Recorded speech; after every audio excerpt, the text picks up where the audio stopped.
Judges chapter 19. And it came to pass in those days, when there was no king in Israel, that there was a certain Levite sojourning on the side of Mount Ephraim, who took to him a concubine out of Bethlehem, Judah. And his concubine played the whore against him, and went away from him in her father's house in Bethlehem, Judah, and was there 4 whole months. And her husband arose and went after her to speak friendly unto her, and to bring her again, having his servant with him and a couple of asses. And she brought him into her father's house. And when the father of the damsel saw him, he rejoiced to meet him.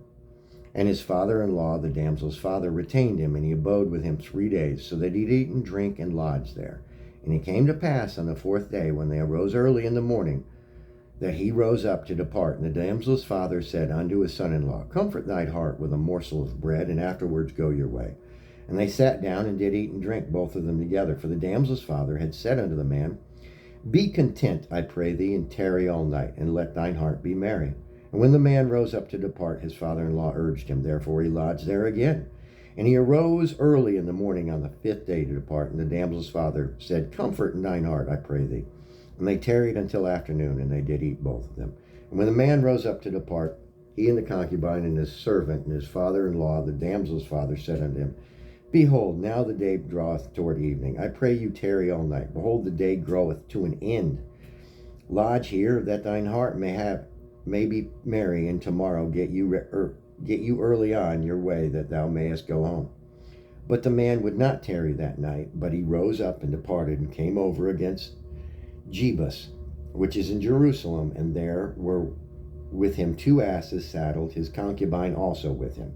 And when they were by Jebus, the day was far spent. And the servant said unto his master, Come, I pray thee, let us turn in unto this city of the Jebusites, and lodge in it. And his master said unto him, We will not turn aside hither into the city of a stranger, that is not of the children of Israel. We will pass over to Gibeah. And he said unto his servant, Come, and let us draw near to one of these places to lodge all night, in Gibeah or in Ramah. And they passed on and went their way, and the sun went down upon them when they were by Gibeah, which belongeth to Benjamin. And they turned aside thither to go in to lodge in Gibeah. And when he went in, he sat down in a street of the city, for there was no man that took them into his house to lodging. And behold, there came an old man for his work out of the field at even, which was also of Mount Ephraim, and he sojourned in Gibeah. But the men of the place were Benjamites. And when he had lifted up his eyes, he saw a wayfaring man in the street of the city. And the old man said, Whither goest thou, and whence comest thou?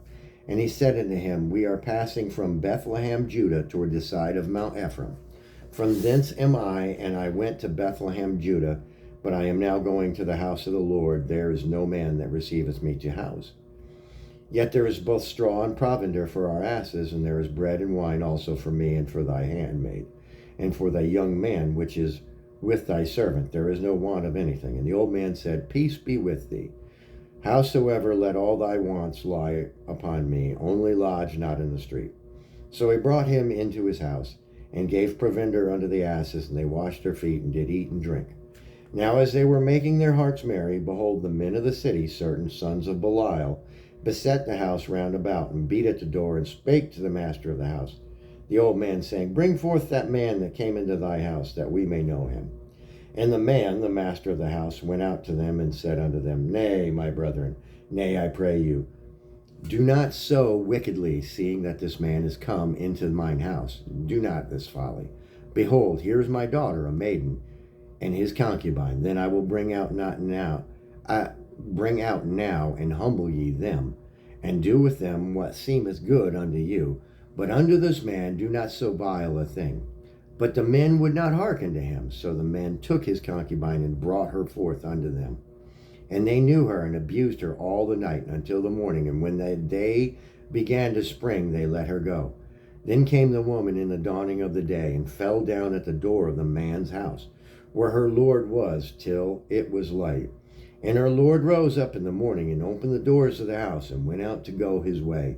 And behold, the woman, his concubine, was fallen down at the door of the house, and her hands were upon the threshold. And he said unto her, Up, and let us be going. But none answered.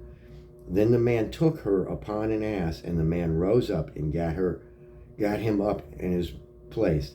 And when he was come into his house, he took a knife and laid down upon his concubine, and divided her together with her bones into 12 pieces, and sent her into all the coasts of Israel.